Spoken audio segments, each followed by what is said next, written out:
Welcome to I Wish You Could Hear This, where we explore great stories and simple proven steps to help you thrive in life, faith, and relationships. In our research, we've heard hundreds of hope-filled strategies for marriage, parenting, leadership, and life that are grounded in science and consistent with biblical truth.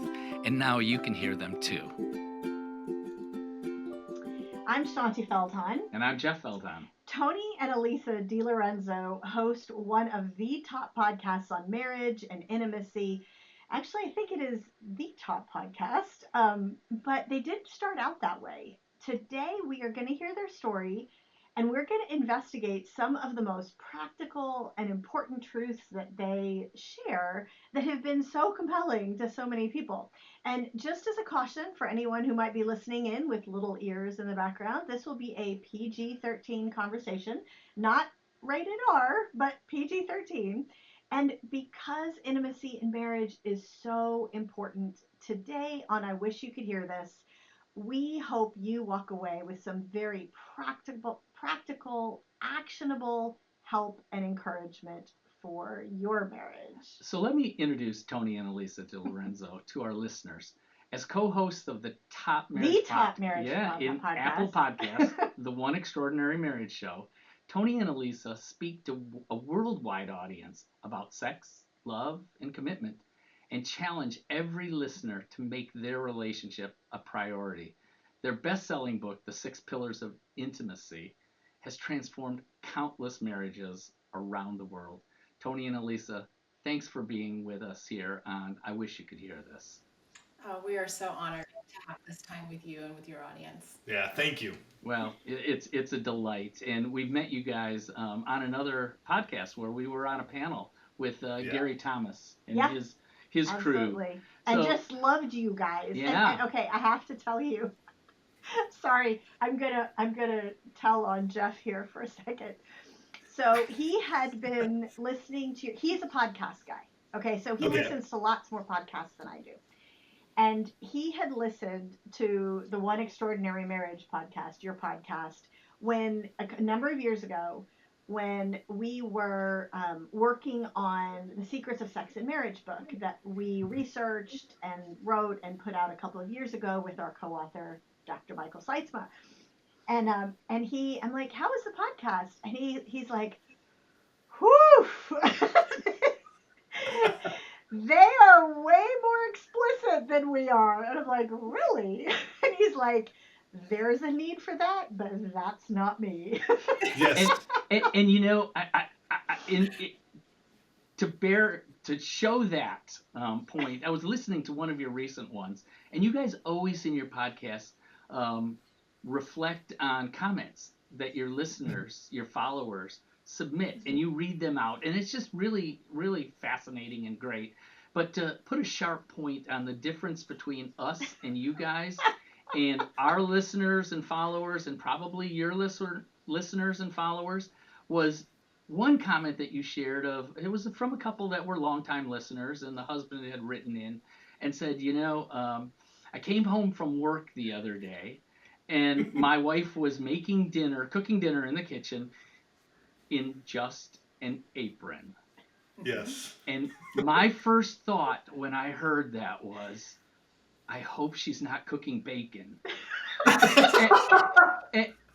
And that's where my mind goes on these things. Yeah. You guys go way different places. We go into different spheres when it comes to the I am so grateful that there is this information that you guys, with your transparency, authenticity. I mean it. I listen to you guys, and you yourselves are oftentimes working things out between yourselves on the podcast. It is so often people tend to think that us marriage folks, we have it all together and we don't have any issues and we just are dispensing great wisdom because we've got it all figured out. Your guys, the way you handle your podcast, and I encourage our listeners to really engage with it because it is so helpful. Thank you. Thank you. It's been a journey over the last 15 and a half years of the One Extraordinary Marriage Show. And it was probably like episode 4. And we've released over 880 episodes at this point in time. but it was episode 4 where between episode 3 and 4 we got a sort of a nasty letter. And Well, okay, context. So you have to go back 15, almost 16 years ago now. It would have been January of 2010. Brand new to podcasting. Most people didn't know what a podcast was. didn't. And I get a Facebook message from somebody I've gone to high school with, Yes. like a long Facebook message saying like, who are you? Why are you speaking on marriage? What gives you any authority? And I was rattled, as anyone who, in this space has shared and chosen to be transparent and authentic. People will come at you with their hurt. They'll come at you with where their struggles are. And I remember running into the bedroom because Tony had the flu. And I was about to die. Like literally, I was dying. And I don't know about you, Jeff, but when I'm sick, when I'm he gets dying. the flu, it's bad. When Alisa's sick, she's sort of like, okay, I'm sick. I don't feel great, but I'll figure this out. And I'm like, I'm dying. So she comes running into the room and she wants to read me this letter. And I'm thinking, it doesn't matter because I'm not going to be here next week. So we're not doing it. Right. Yeah. But that was getting that message so early on. Yeah. In our podcast journey. I remember that the next episode that we released, the conversations we had in that week were very much, what is our level of transparency going to be? How are we going? Like, are we going to stay at a surface level? Are we going to stay at that 30,000 foot level? Or are we going to go deep with our audience? And the other part of that context is, I never thought we'd get past 10 episodes. Right. So I was like, well, how deep do I want to go in 10? Like, this is just, like Tony's big idea. But when we recorded episode 4, and we started, opening up and allowing people to eavesdrop on our marriage, and like you said, Jeff, what we continue to work through, that's been the game changer all these years for One Extraordinary Marriage. Yeah. I would love to, I'm going to go a different direction, if that's okay. Sure. We, like you guys, you probably sometimes find yourself veering in different directions. Oh, sure. But here's one of the things that I'm very impressed to ask right now. We have a weekly blog, like an equipping blog, that we spend a lot of time and effort and money and research, and it's just free. It costs a lot and it takes a lot of effort, but we just feel it's a big part of our ministry. Absolutely. And especially because nobody does blogs anymore, so we're like one of the lone voices out there. Yes. And one of the blogs that I'm working on right now, that may or may not come out before this episode drops, is on vulnerability and transparency, and how it's really actually a bit of a superpower in relationships overall, and certainly especially in marriage. And I'm curious, and there's all sorts of research along with that. There's an immense amount of studies that's been done on if a couple is willing to have that sense of transparency with one another, not necessarily with others, although that's part of it, but with one another, just the increase in connection and intimacy that comes from that. And we'll get into your 6 pillars of intimacy in a minute, but I am curious how you guys sort of decided, honestly, to be that transparent, especially with others listening in, and what allowed you to take that step rather than kind of holding back because it would be, very easy to be protective of yourself. Yeah. Well, first 11 years of our marriage, we almost got divorced twice. And Wow. that was not being transparent or vulnerable with one another. Interesting. In one in particular moment in that time, I would say was very devastating for us, was we had our oldest, and then Alisa was pregnant with our second child, and 18 weeks, gestation? Mm-hmm. Yeah. 18 weeks gestation, we lost our second child, Andrew. Oh, I'm so sorry. Yeah, and it was such a hit and a blow to us. We weren't transparent or vulnerable with one another. It was very mechanical. It's like, okay, you have to go in for this procedure. We got to see Andrew. We got to pray. But once that was all done and Alisa came home, we sort of sat in our own corners and didn't process with one another. And I became very angry. Alisa was depressed. We still had our 2-year-old son. And I would say that was probably one of the worst moments of our marriage. Um, she did get pregnant with our second child, or the third child, Abby. And we just sort of went on our merry way. But there's still hurt and there's still pain, and we never discussed it. So I think when we came to this point at 11 years in, and we were like, we can either get divorced now, we can either wait till the youngest turns 18, which she turned 18 last year, or we can get radical. And I think it was at that moment where we got radical that transparency and vulnerability began to open up. To take that one step further, when we started the podcast, I will tell you, we didn't know anybody was going to listen. Like, True. I mean, again, almost 16 years ago, who's listening? Like, how It wasn't part of the we didn't know lexicon. how people would find us, Yeah. right? So I was like, well, we can start talking about stuff, because who's going to hear this? Right? It's just going to, I mean, I don't understand the technology behind it. I'm like, it's just going to go out there. No. And now 15 years later, only a few million people. Like, it just, you've only had a few million listening in. Yeah. Exactly. But back then it was so easy, because I was like, nobody knows. So we can start to talk about stuff. And then we would get these emails I remember getting emails from Australia and emails from South Africa. And Alaska. And I'm thinking, how are these people finding us? But at the same time, they were sharing how encouraged they were when we would tackle a topic. And so then it became, what if one more topic is a message of hope for somebody else? And that, I think, is what, coming out of that place where we had to get radical in our own marriage, but also hearing that our words were impacting people. It was this collision of, there is a purpose to our authenticity, to our vulnerability. It doesn't just serve our marriage, it serves others. Yeah.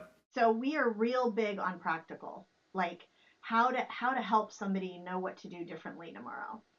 And in this, and again, I want to get to the 6 pillars of intimacy. I want to get to some of the stuff that you've done with like your 60-day challenge. But for now, since we're on the topic of transparency, what would you say as a next step for someone who's feeling like maybe they grew up in a household where you just didn't do that? Maybe they were divorced before and it feels very vulnerable to be vulnerable, and better to just protect ourselves a little bit. What would be the advice, the practical thing that somebody can do to start a different journey? First, change the location where you're having your conversations. Huh. Right? I mean, it can be as simple as that. The prevailing wisdom and advice that Tony and I got when we were, first married 29 years ago is that you should be having the conversations. It's all about eye contact, right? So let's sit across from each other. Let's stare into each other's eyes. Hold hands, touch knees. Like the whole... And little scary. Slightly. Virtually every time we present together, we're up on a stage, some photographer captures a picture of my mom eye coming out pretty intensely, and Tony just making a face like, what are you doing? And he's been known to say more than once that I can be a little intimidating going face to face in that. I resemble that comment. Yeah. So you understand? I know what it feels like, Tony. And I resemble the Alisa comment. Yeah. Yes. So if a couple can get out of your home, we call them walk and talks, right? Where you're side by side. So it changes the entire dynamic. You don't have somebody, as Tony says, peering into my soul, but rather we're side to side, and we can be talking about a problem, but now we're joined. We're on the same team. We're side by side, and the problem or whatever we're discussing is out here. And so it changes that whole dynamic in terms of the communication, and you're not so worried about the mom eye or dad look or whatever that might be. It's like, hey, we are together, and we can talk about whatever is out here, but I can process without feeling like you're judging me, rejecting me, or any of those types of things. And be vulnerable in that process, and be a little more transparent. Yes. Interesting. Well, our audience has probably heard me say this multiple times, but I mean, one of the things that I find fascinating about some of the communication advice that people are given is that it actually goes against neuroscience. Because like the neuroscience, for example, especially of the male brain, it's not always for women, but it's very common for men. is that direct eye contact, especially when emotions are involved, it can trigger the fight or flight centers. It's basically triggering the like I'm trying to engage with you, and yet I'm feeling kind of, maybe without cause, but I'm feeling attacked. Mm-hmm. And so I fight, flight, freeze. And so the side by side conversations are often much more productive for that reason as well. Jeff and I, do you remember that event? I won't say the city because the organizers were amazing. They were we fantastic. loved them. They were fantastic. However, they've been doing this for years. However, when we got there, they had, okay, you're going to speak at this point, and then we're going to do a discussion, and then speak, and then do a discussion with the couples. And so what you're going to do is you're going to instruct the couples to turn and face each other, go knee to knee, and discuss this question. And we said, no. Like, I know you brought us in to do this. I am so sorry. That is actually not best practice to get a good conversation, especially if the male brain in these husbands is being engaged in this way. And so I love this discussion question. I love that you've given them the minutes for that conversation, but let's have them stay sitting side by side. It worked pretty well. It does. And I love this change to the location. For me, one of the things that, at least for us, Shaunti and me, what's changed a lot in this, in diffusing a lot of my kind of flight response, is if I can approach these things like we approach a lot of our data and our research, with kind of a spirit of curiosity. Yes. In the sense that, you know what, I just need to figure a few things out and hear a few things, and not put some huge kind of impact of whatever it is I'm going to hear, that we need to work this through now. And it's just one step in a journey of trying to feel like I'm understanding Shaunti in a way. And if I can kind of maintain that, not everything's riding on this conversation. And it's just I'm trying to gather and understand some data. Yeah, that's got to help too. Okay, now I know everybody listening to this is like, when are we going to get to the sex stuff? Right. Like, I mean, come on. Like, enough about the transparency and vulnerability. So can I ask the question? You go. So absolutely. You teased about the 60-day challenge. I hadn't heard about this until, your guys' podcast.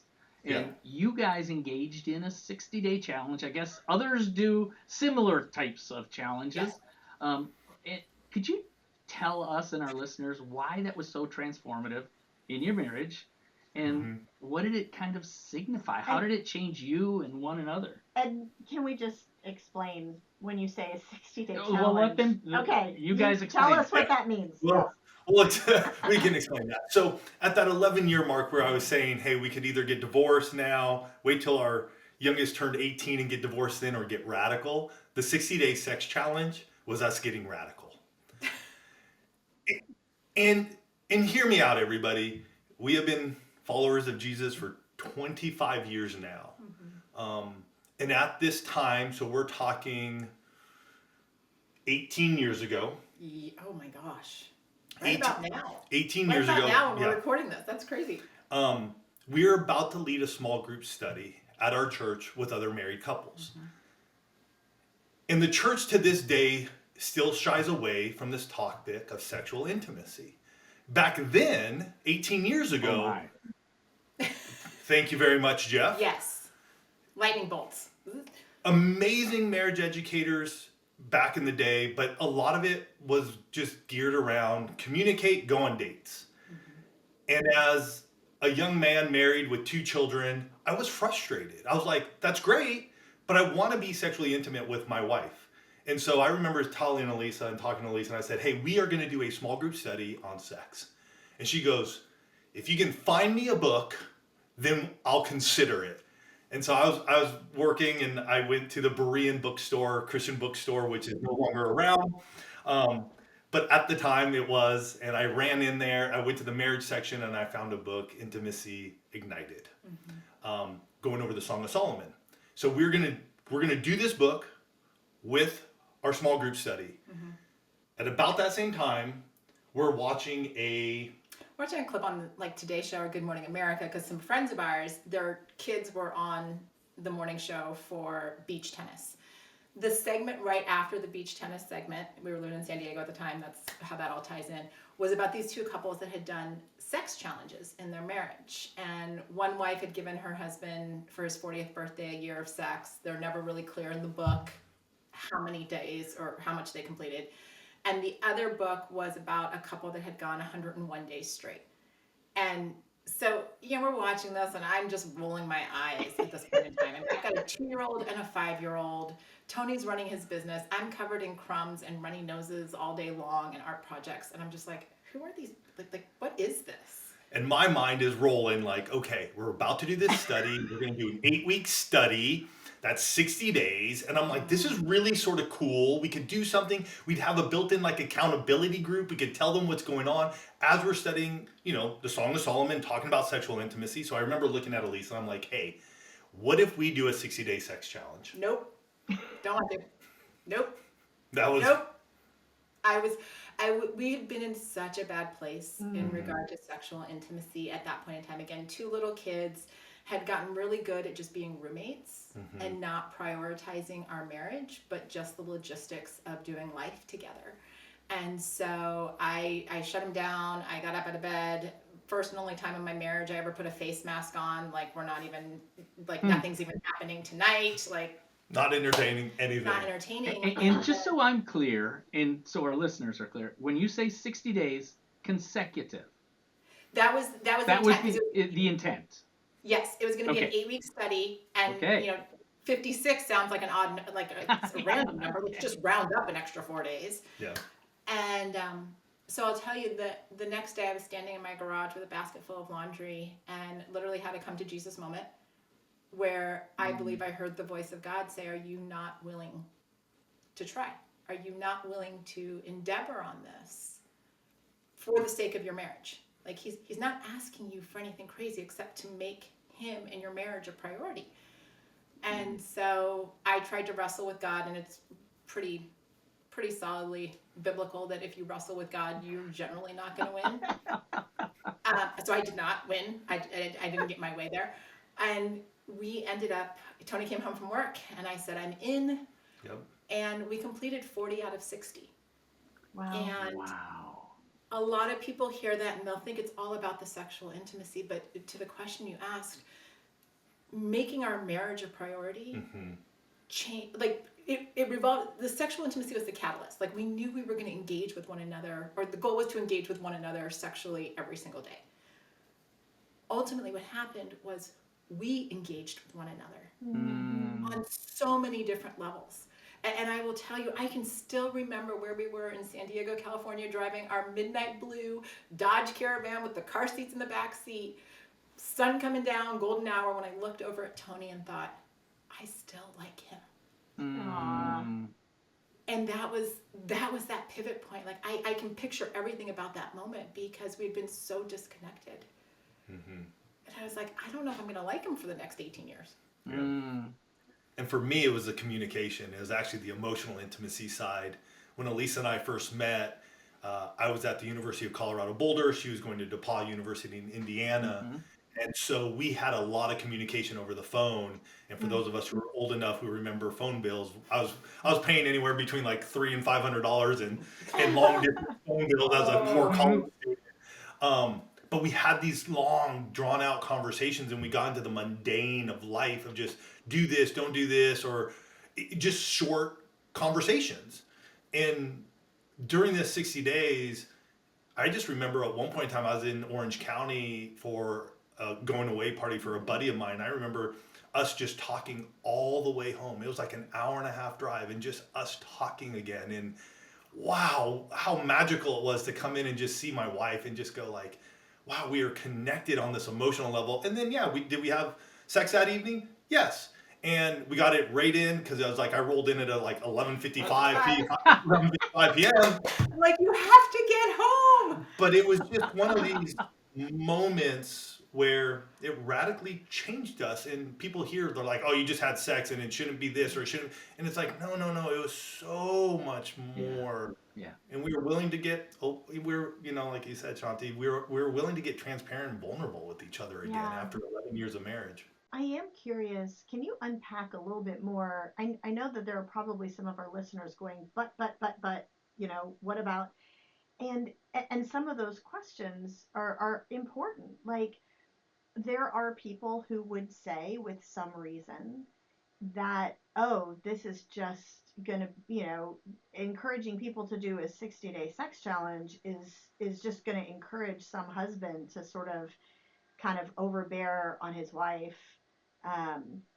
It may not always be that way around. I mean, sometimes the wife has the higher desire. We found that 24% or something, 25% in our research. But how do you address that, since it is going to happen sometimes where somebody will use this for the wrong reasons? Yeah, great question. A big part of it is that the sexual intimacy, I mean, if you look at like a 24-hour period and, the average amount of time that couples are having sex, on any given day, it's a very, very small percentage of the 24 hours that you have. You engage in a lot of other things. How are we talking about our finances? How are we having fun? What are the conversations we're having? How are we touching one another? Those all contribute to the ability to have great sexual intimacy. And yes, we've had that question. It's all about sex, and especially with higher desire, like, I just want to, like, this is great, let's just have sex. And, one of the beautiful things that had to happen for us during that period of 60 days is, Tony asked me to initiate, because we had fallen into this place where he was always the initiator, I was the gatekeeper, it was always up to me. And he's like, I want to know that you desire me. And so we actually set some ground rules around taking turns initiating. We set ground rules around, what romance, not ground rules, but we had discussions around what romance was going to look like, because we didn't just want it to be the act of sex, sexual intercourse. It was like, what else could we start to adjust? Again, coming back to this conversation I had in my garage, like, what does it look like to put a marriage first? To prioritize your marriage. Yes. Sorry, do you mind if I just ask? Go. I keep jumping in, and you probably have things you want to ask.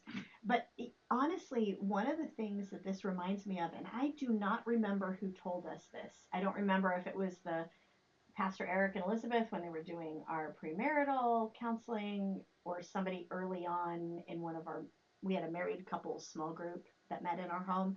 I don't remember, but someone said to us early on, the key to a great marriage is for the two of you to treat the marriage itself as a thing, and as like an infant. Like, when an infant is born, it can't care for itself. You have to, both of you, invest in and care for that infant. That's the only way it's going to grow. And the two of you need to both be investing in and caring for the marriage as its own entity that can't care for itself. It can only grow as you invest in it. And I thought that was a really interesting analogy or word picture. And it sounds to me like that's kind of what you're saying. Absolutely. Because we had gotten to a point where, the marriage was on such a back burner. It was like we were married, but we weren't acting married. We weren't actively involved in the process, like you were saying, of caring for this relationship. It was just kind of like, well, we had the cake, and, we smashed cake in each other's faces, and, had the fancy clothes, had the kids, had the house, checked all the boxes. But to that word picture, if you're not actively growing this relationship, there's only one other way it can go. And we have two words we say all the time to the one family: be intentional, take action. Like, if we're gonna have extraordinary marriages, we have to be intentional, we have to take action. Now, if it's around a sex challenge, it could be 7 days, 30 days, 60 days or more.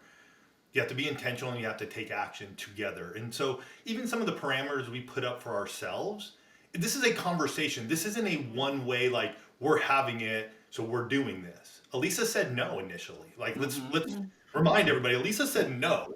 I was like, okay, like, initiated again, trying something to do again, got rejected again. This is 11 years of my life.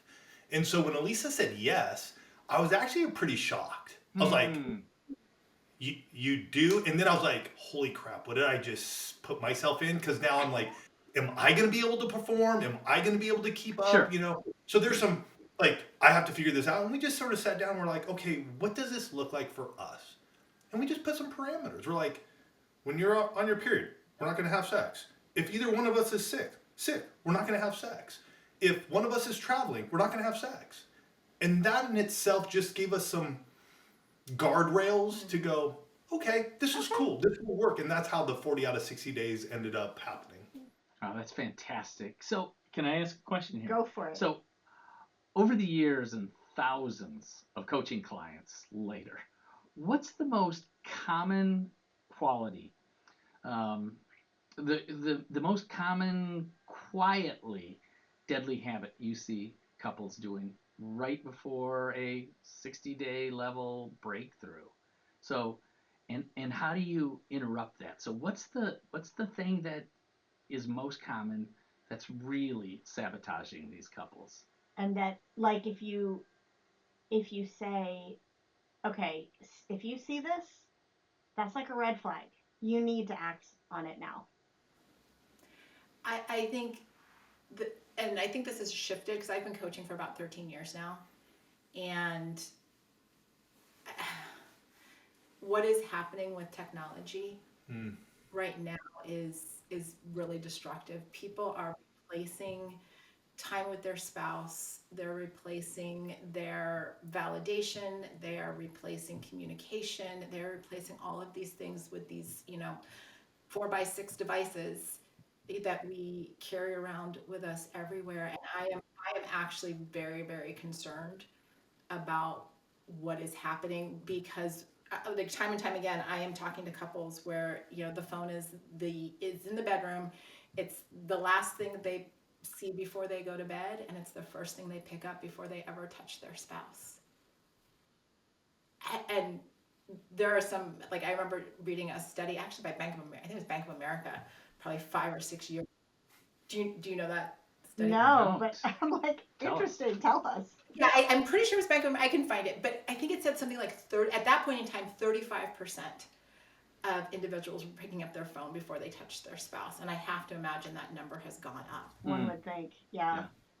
But time and time again, couples are not having conversations anymore because of the phone, and so I'm starting to think, even when I see that if the phone is replacing the person, there are some very scary things in future for that marriage. Yeah. So the practical takeaway for that is you can't change anything until you're aware of it. And so I would imagine the practical takeaway is just you have to absolutely be honest with yourself about whether you are touching, your phone more than your spouse, and like, what does that look like? Has it become a device that's just getting in the way? Can we just move to, I want to have them unpack just briefly. I know we don't have a ton of time, but I would love to just take a couple of minutes for you guys to share about your 6 pillars of intimacy, because we've talked about some of these pieces of it. But could you just share what the 6 pillars are briefly, and just do a quick overview of what that means? Yeah. And number one, I just want to say this too real quick. And so when we say 6 pillars of intimacy, most people's minds go to, when I say intimacy or we say intimacy, most people, because society has hijacked the word intimacy to only believe we're talking about like 6 pillars of sex. Right. And that is not correct. So I want everybody to just be like, okay, it's cool. Like, we're not just talking about sex here. Yes. And I will tell you, 6 pillars of sex. When I first heard your title, that was my first thoughts. Yeah. Okay. Well, there you go. And when I read the book, I was like, it wasn't what I expected. You do cover some things, that I would have expected, but so please share with our audience. Tell us what the 6 pillars. I just wanted to share that because intimacy in its true form is closeness and connection. And so the 6 pillars of intimacy are, we have our emotional intimacy. So this is our verbal and nonverbal communication. Then you have physical intimacy, and we actually separate physical intimacy and sexual intimacy. So physical intimacy is your non-sexual touch, because it is so important. And this is something, the handholds, the, scratch on the head, the back rubs. That is, again, coming back to the fact that you can only have sex for, it's only a small percentage of time, but you can be touching each other and engaging in that I see you, I touch you, so much more. So that's physical intimacy. And then we have financial intimacy. And this is one where people are like, do those two really go together? And yes, because when we look at intimacy as closeness and connection, finances is a big piece. And you guys know this. Like, it's typically the number one reason why couples get a divorce, finances. And so this has to do with everything that deals with your finances, from cash flow, budgets, credit cards, future planning, legacy, life insurance, whatever it may be, it falls under that bucket. And we've interviewed folks who, this is such an important topic that they can use the term infidelity just as deeply in finance as in sexual relations. Just because they're withholding things from one another. Correct. And it feels like infidelity, because it is. There's a heart level betrayal. Yeah. Yes. Secret shopping. Hey, honey, where are you going? I'm just gonna go run to the store and come back. Oh, how was it? Great. But nothing comes in. But then you go to work, and she's carrying, or he is too. I mean, there is goes both ways. Yep. Carrying in bags of things that you didn't know about, right? And you don't see when you walk back in because it's all gone put away. Right. But it was a $500 spending spree, and you're like, we're living paycheck to paycheck. Like, this can't happen anymore. Right. Yeah. So that was pillar 3. Pillar 4 is spiritual intimacy. And again, this is bringing, what are those shared faith practices, faith journey? How do you, so often, I think we're taught from a young age that our faith walk is an individual thing. But, the Bible is very clear that the two shall become one.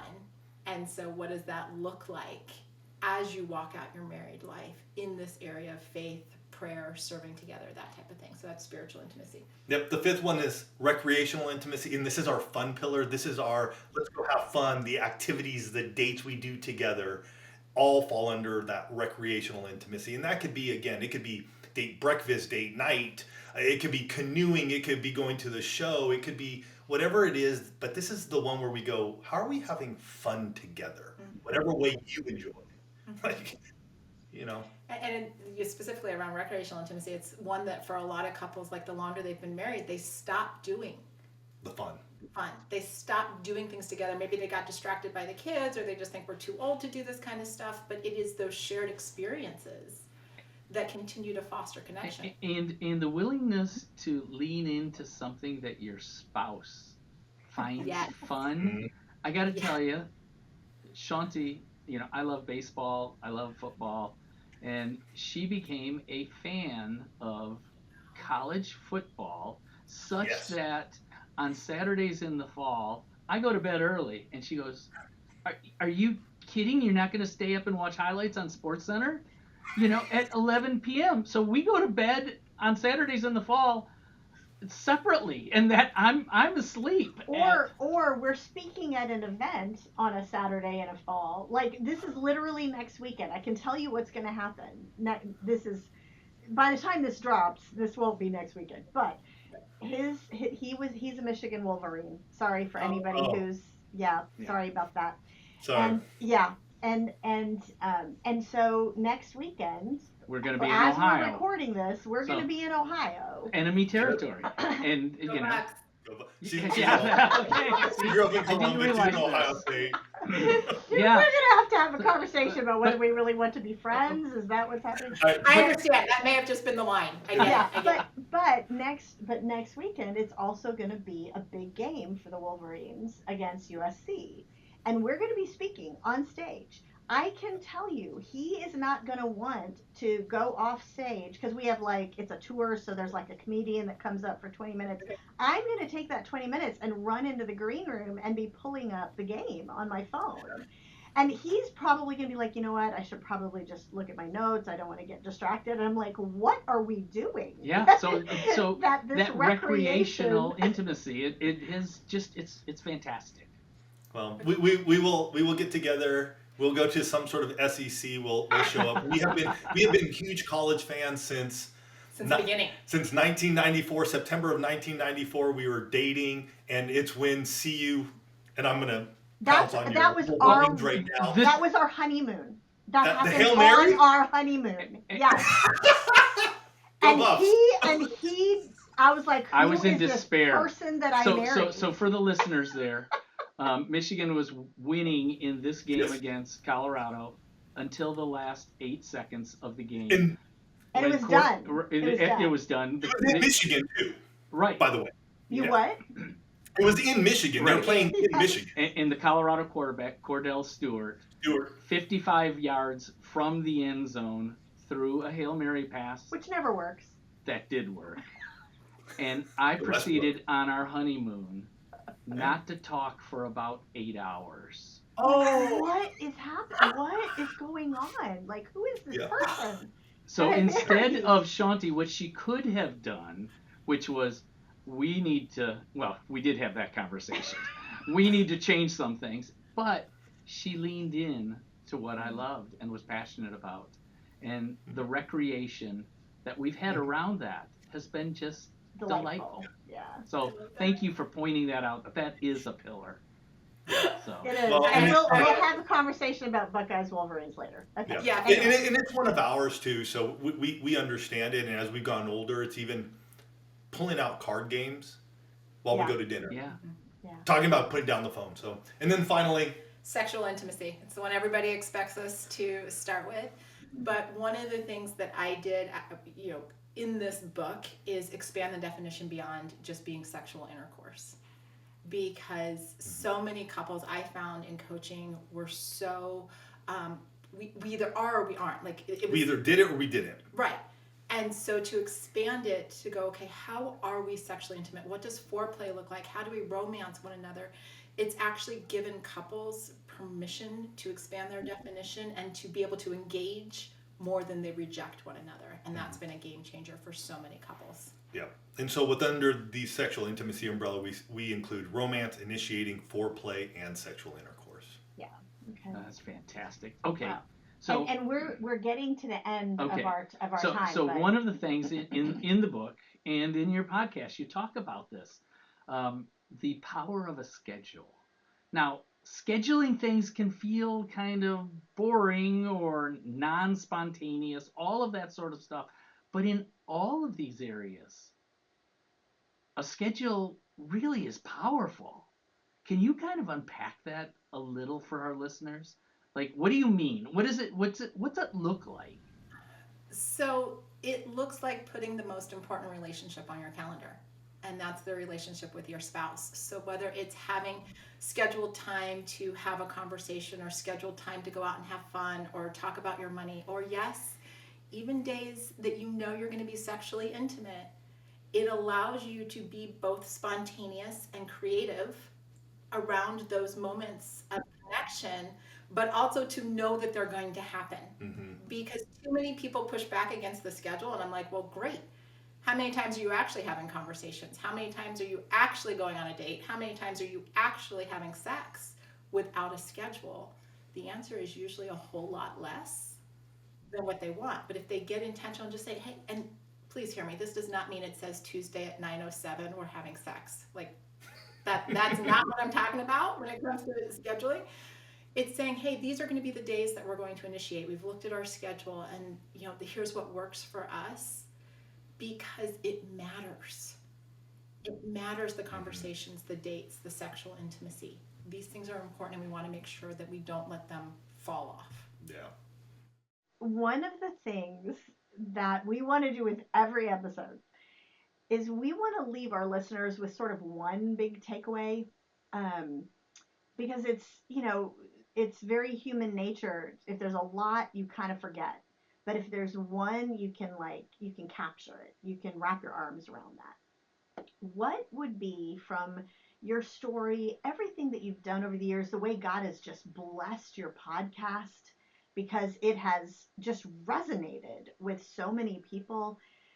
What is your big takeaway that you would most like to leave our listeners with, especially if there's something practical that can come out of this conversation? So I said it earlier, and it's 2 words: be intentional and take action.